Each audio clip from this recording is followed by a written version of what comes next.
We are looking at acceleration today. Okay, so क्या है acceleration?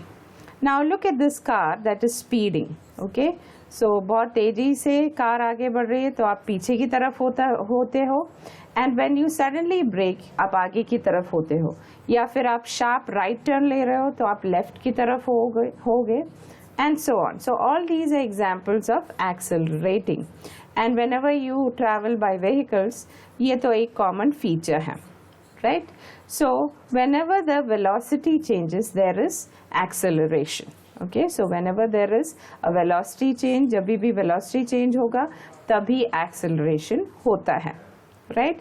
अब हम दो cases यहाँ देखेंगे. Okay, so the first case here is a car, okay, going at or traveling at a constant speed of 80 kilometers per hour, and the second one is an aeroplane which is traveling at a speed of 1000 kilometers per hour. और इन दोनों में से कौन acceleration या accelerate कर रहा है? आप सोच सकते हो दोनों में ही नहीं. क्यों? क्योंकि दोनों constant speed पर travel कर रहे हैं. Speed में कोई change ही नहीं होगा तो फिर acceleration भी नहीं होगा. Okay, so we always think acceleration का मतलब high speed होता है. नहीं, acceleration तभी होता है जब change in velocity होता है. Okay, not just speed but velocity होता है. और velocity क्या है? Speed with direction. हमने पहले भी देखा था, इसलिए velocity एक vector quantity है. ठीक है, अभी आप एक object को देखिए, 0 से speed से शुरू हुआ और 20 kilometers per hour 5 seconds में हो गया उसका वेलोसिटी. ठीक है, तो यहाँ पर वेलोसिटी चेंज है क्या?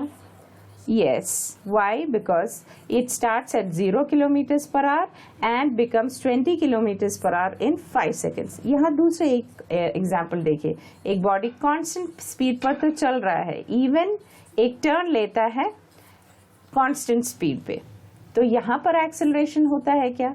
यहाँ तो स्पीड कांस्टेंट रहा है, तो एक्सेलरेशन है क्या? यस, यहाँ पर एक्सेलरेशन होता है. आप पूछेंगे क्यों? क्योंकि डायरेक्शन चेंज हुआ है यहाँ पे. Okay, so there is a change in direction, so there is a change in velocity. The speed is constant लेकिन डायरेक्शन चेंज हुआ, इसलिए चेंज इन वेलोसिटी होता है, इसलिए यहाँ पर एक्सेलरेशन भी होगा. राइट? सो आप ये समझ पा रहे हैं कि हम एक्सेलरेशन को कैसे कैलकुलेट करेंगे, ये देखेंगे. So acceleration is defined as a rate of change of velocity. मतलब acceleration is equal to change in velocity upon time. So suppose a body starts with a velocity of u meters per second and it reaches a velocity of v meters per second in time t. तो acceleration क्या होगा यहाँ पे? Acceleration होगा आपका, just a second, let me take you there. Yes, so जहाँ ये इस केस में हम देख रहे थे कि यहाँ पर चेंज इन डायरेक्शन की वजह से, yes, I want you to just see that again. Okay, yes, so जब भी चेंज इन स्पीड होगा या चेंज इन डायरेक्शन होगा तो चेंज इन वेलोसिटी होगा और फिर एक्सेलरेशन में भी चेंज होगा. Okay, so I will repeat it. Velocity, दो फैक्टर्स हैं वेलोसिटी में, स्पीड भी है, डायरेक्शन भी है. तो जब स्पीड चेंज होगा तो भी वेलोसिटी चेंज होगा, और जब डायरेक्शन चेंज होगा तो भी वेलोसिटी में चेंज होगा और तब एक्सेलरेशन होगा. Okay, now yes, let's look at this again. Yes, how to calculate acceleration. Okay, so it is defined as the rate of change of velocity, and so it is acceleration is defined as change in velocity upon time. And यहाँ पर हम देख रहे थे कि a body starts with u velocity v meters per second and ends at final velocity है v meters per second and in time t seconds, right? So what is your acceleration? यहाँ पर आपका acceleration क्या है? v minus u upon t. Okay, yes, that is your formula for acceleration, v minus u upon t, right? तो यहाँ पर एक छोटा सा एग्जाम्पल भी देखते हैं.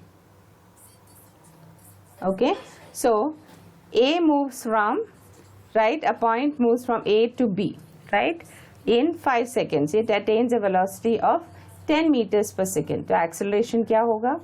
फाइनल वेलोसिटी है 10 metre per second, initial velocity है 0 मीटर पर सेकेंड। आपका फॉर्मूला है v minus u upon t, right. So initial velocity 0 metre per second, final velocity v is 10 metre per second and time taken t is 5 seconds. So कैसे calculate करोगे? v minus u upon t. So 10 is the final velocity, v minus 0 upon 5, ठीक है। So that is 10 upon 5 is 2।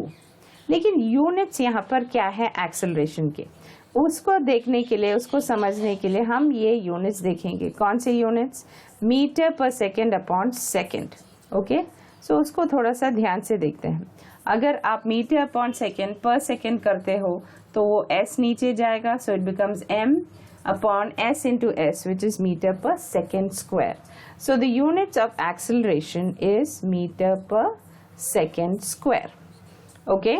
सो यहाँ पर acceleration हुआ आपका 2 metre per second square, and so acceleration also is a vector quantity because acceleration and velocity दोनों same direction में होता है। जिस direction में velocity change होती है उसी direction में acceleration भी होता है, okay? Thank you.